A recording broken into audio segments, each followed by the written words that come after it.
Bom, vamos lá. Hoje eu quero contar um pouquinho da minha história de vida, né?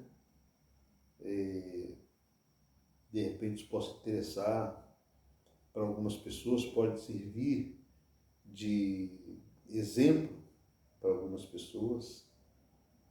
Eu converso muito hoje com algumas pessoas que trabalham comigo, convivem comigo no dia a dia, e no decorrer da conversa a gente sempre acaba falando sobre a nossa história de vida, sobre o que aconteceu quando éramos crianças, essa coisa toda.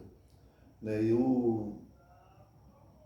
Meu pai tinha uma vida que, assim, não podemos chamar de uma vida muito correta. Eu lembro de visitá-lo diversas vezes na cadeia.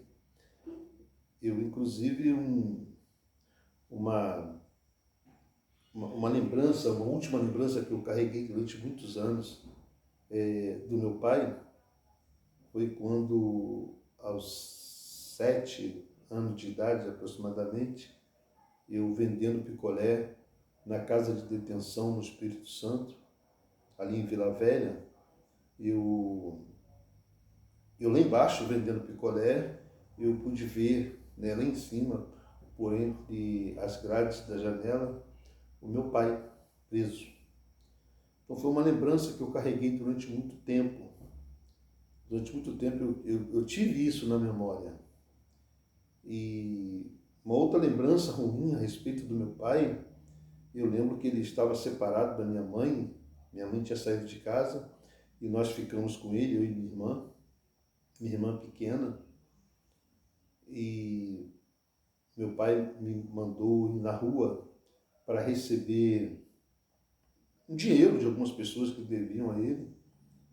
E eu vim saber, né, algum tempo depois, que esse dinheiro era fruto de coisas erradas que ele fazia. E quando eu estava voltando da casa de uma dessas pessoas, eu vi uma movimentação muito grande na, na entrada da minha casa, no portão. Muita gente, carros de polícia, sirene. E quando eu fui chegando perto de casa, eu vi meu pai saindo algemado. Meu pai tinha sido preso naquele momento. E foi uma cena muito triste mesmo. E eu lembro que eu e minha irmã, nós acabamos indo morar na casa de algumas pessoas conhecidas, né? E dali fomos para a casa da minha tia, uma das minhas tias, por parte de pai, ficou com a gente durante um período, até que minha mãe foi lá e buscou eu e minha irmã, e fomos morar com a minha mãe. Nesse período, morando com a minha mãe, eu não ficava muito em casa, porque a minha mãe me colocava para vender as coisas na rua, né? Vendia picolé, vendia amendoim, vendia jornal, o que desse para vender a gente vendia. Naquela época, algumas mulheres costumavam fazer bolinho de bacalhau, né? Esse bolinho de aipim, e davam cestos para as crianças venderem. Né? Não existia o estatuto do adolescente, do menor do adolescente, né? Da criança e do adolescente. Não existia esse estatuto. As crianças trabalhavam e trabalhavam mesmo. E a gente fazia esse tipo de serviço. Eu lembro que uma vez fui trabalhar numa fábrica de picolé. Eu tenho essa lembrança. E eu não tinha 8 anos de idade. Eu era criança mesmo. E até que um dia meu pai e minha mãe tinham ido para o Espírito Santo, morar lá. Meu pai saiu fugido do Rio de Janeiro. No entanto, no período que nós moramos no Rio de Janeiro, eu conheci uma família, através do filho caçula dessa família. Nós brincávamos de carrinho, brincávamos, né? E eu fui ficando muito próximo dessa família. Essa família tinha uma coisa que eu não tinha, né? Que era aquela coisa familiar, aquela coisa de sabe? De família mesmo. E nesse período, no Espírito Santo, quando eu estava com a minha mãe, eu pedi a minha mãe para ir passar uns dias no Rio. Estava com saudade daquelas pessoas. E a minha mãe me levou. Me levou e me deixou lá na casa dessas pessoas. Mas ela não simplesmente foi e me deixou. Ela chegou lá e, né, aquela coisa de bater papo, conversa daqui, conversa dali. E, segundo eles me contaram depois, ela falou que ia na casa de uma amiga dela e já voltava logo em seguida. E eles só perceberam que ela não iria voltar quando encontraram a minha certidão de nascimento em cima da mesa. Eu tinha em torno de 8 anos, aproximadamente. E aí essa família ficou comigo. Já era uma família grande. Seu Tiago, que era o chefe dessa família, ele era um motorista encostado no INSS, né, por doença. Dona Palmira, a esposa dele, era do lar, mas lavava roupa para fora para ajudar no orçamento da casa. E tinham muitos filhos, né? Tinham Roque, Robson, Muimar e Rubens. Ali eram 4 meninos e 3 meninas, 7 filhos, fora o Rui, que era o mais velho, que já não morava mais com eles. Então tinham 7 que moravam com eles. E 8 comigo. Ganharam mais um filho de presente para criar. E ficaram comigo durante 2 anos praticamente. Tentaram me reeducar. Confesso que era muito difícil para eles, porque até então eu era criado na rua.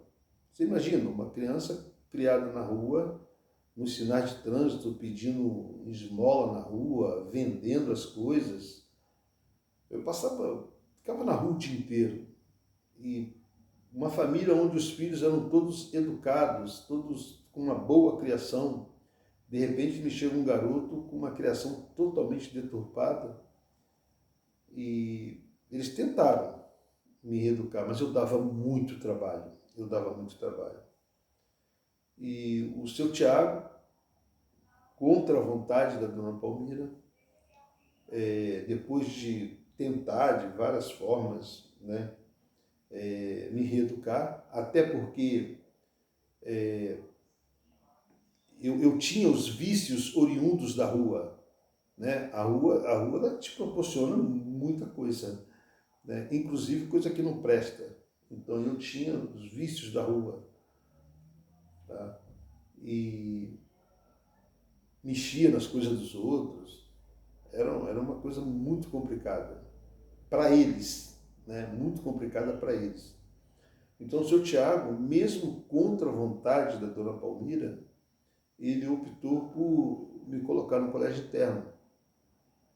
E foi quando eu fui internado na FUNABEM, mais precisamente no dia 13 de agosto de 1976, quando eu estava prestes a completar 11 anos.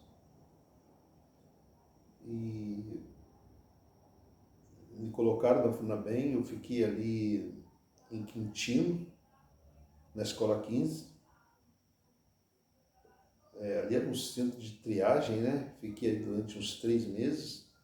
Depois me transferiram para Rio das Flores, onde eu fiquei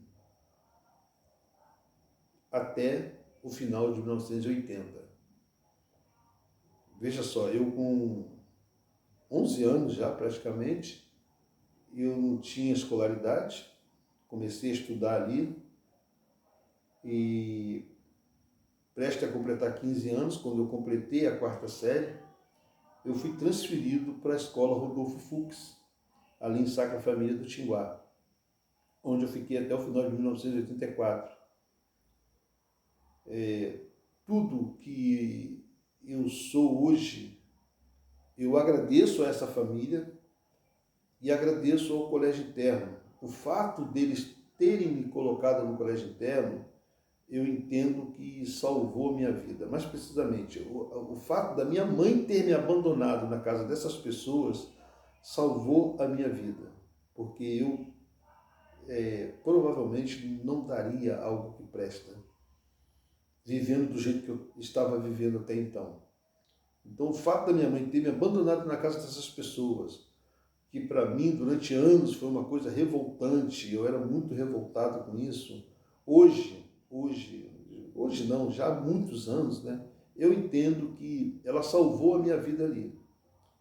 E a dona Palmira, o seu Tiago, meu pai e minha mãe de criação, é assim que eu os considero, eles salvaram a minha vida de novo quando me colocaram no colégio interno. E o colégio interno salvou a minha vida quando me reeducou, quando me preparou para enfrentar o mundo aqui fora. No colégio interno eu aprendi a ter disciplina, eu aprendi a ser líder, a liderar pessoas. No colégio interno eu aprendi profissões e me tornei quem eu sou ali. Então eu tenho muito a agradecer a todas essas pessoas que, de uma forma ou de outra, participaram da minha formação.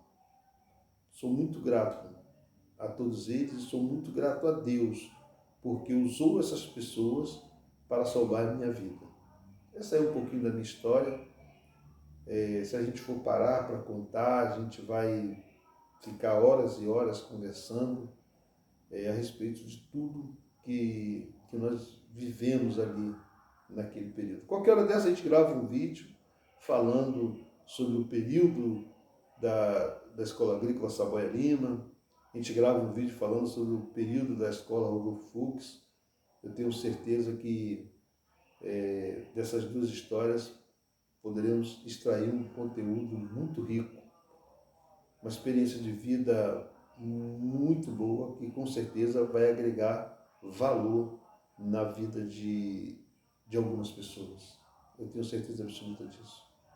Bom, um grande abraço, fiquem com Deus e a gente se encontra no próximo vídeo.